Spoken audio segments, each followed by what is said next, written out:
Next up, we have an update on the Identity Management Project. And our presenter this morning will be Senior Project Director Jess Shoop. Good morning, Jay. Thank you so much. Welcome, everybody, to Projects Live.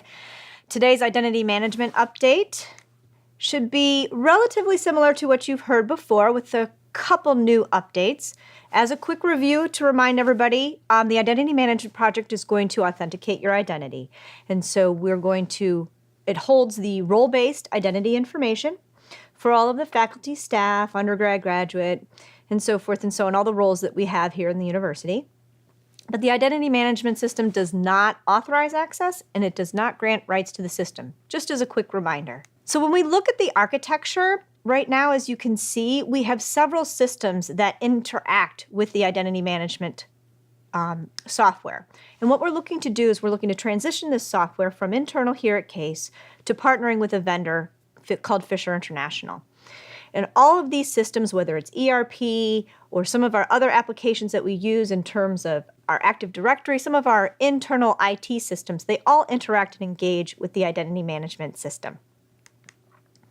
So let's look at the scope of the project. So we have a new partnership with the vendor Fisher for identity management services. And they're going to have the migration of our crew user provisioning, meaning creating user accounts or removing them or deleting them. That's what the migration of user provisioning entails. So this deliverable will move the authentication platform for all users from crew to the vendor platform. So the new system will house all role-based information and eventually help streamline the user account creation process.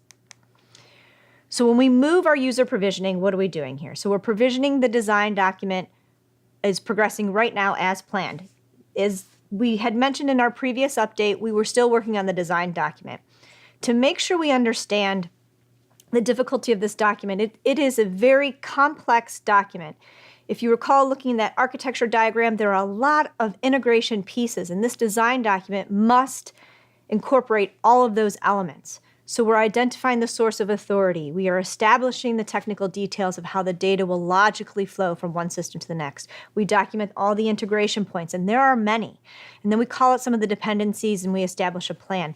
This is a very large effort, but the more we spend doing the planning and the more we spend doing the design document, the better the implementation should be. So what comes next? So if we look at our milestones, we're still right on track. We're looking to build our provisioning solution in test this February.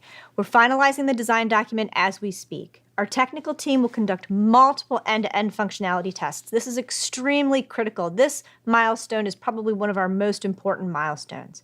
Then we do crew user acceptance testing. That means we'll go out to our community and ask our users to help us with the testing to make sure that functionality and impact to the campus is reduced as much as possible. Then we have our end user training and education, which is absolutely critical in order to get this live. And then we have operational support transition. And then by July, we should be complete. So at this point, Jay, are there any questions or feedback from the audience today? Yes, Jess, we have a couple of them here for you. One of them is, what changes can users at the university expect to see first with identity management's implementation? So overall, the majority of our campus will see very minimal changes, but there will be some changes for those users who are used to creating new accounts for people who come in, or maybe the deactivation process.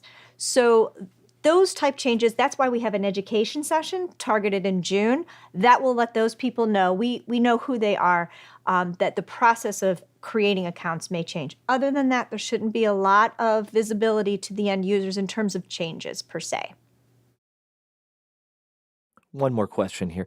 Will this impact how I'm going to access my applications? Oh, good question. So how you access your applications today, whether it's ERP and you're going into SIS or HCM, or if you're trying to go into any of our other learning management systems, typically when you come through single sign-on, this will not change.